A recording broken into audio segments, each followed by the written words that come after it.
अशोक कुमार पांडे जी द्वारा रचित सावरकर काला पानी और उसके बाद पढ़ते हुए पेज नंबर 145 पे एक बहुत ही महत्वपूर्ण प्रसंग दिया गया है, जिसमें ये चैप्टर है। अगर इस चैप्टर की हम बात करें तो ये सावरकर और अंबेडकर के बीच के जो रिश्ते थे उसके बारे में है।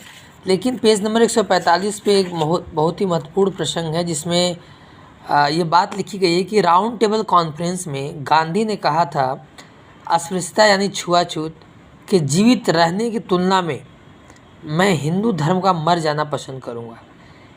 इसी दौर पर एक ब्रिटिश पत्रकार से उन्होंने कहा था, मैं सबसे से गरीब सफाई कर्मी के सामने झुक जाऊंगा, उसके सामने घुटने टेक दूंगा, यहाँ तक कि उसकी पैरों की धूल भी अपने माथे पर लगा लूँगा, क्योंकि सदियों से उसको कुचलने के में हम भागीदार रहे हैं, हमारी भागीदारी रही है। लेकिन कभी भी राजा के सामने नहीं झुकूंगा, वो चाहे प्रिंस ऑफ वेल्स ही क्यों न हो। अर्थात उनका कहना है कि एक सफाई कर्मी जो समाज और देश के लिए सबसे कठिन काम करता है, पूरे शहर के, पूरे समाज की गंदगी को वो अपने शरीर को उसमें डुबो के उसकी सफाई करता है, नहीं तो पूरा शहर बारिश में डूब जाए और वो गंदा पानी सभी के घरों में चला जाएगा। लेकिन उस सफाई कर्मी की अहमियत हमारे नज़र में इतनी कम क्यों होती है?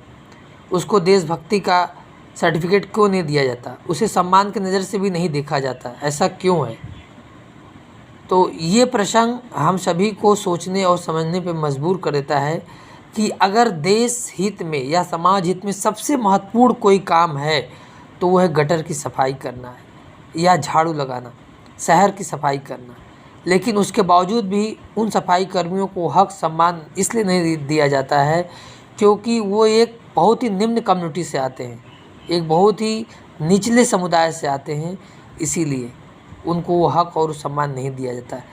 ये समाज, विवेकी समाज को सोचने पे मजबूर करेगा ये प्रसंग कि वास्तव में जो व्यक्ति सबसे कठिन काम करता है उसे हम सबसे हीन दृष्टि से क्यों देखते हैं।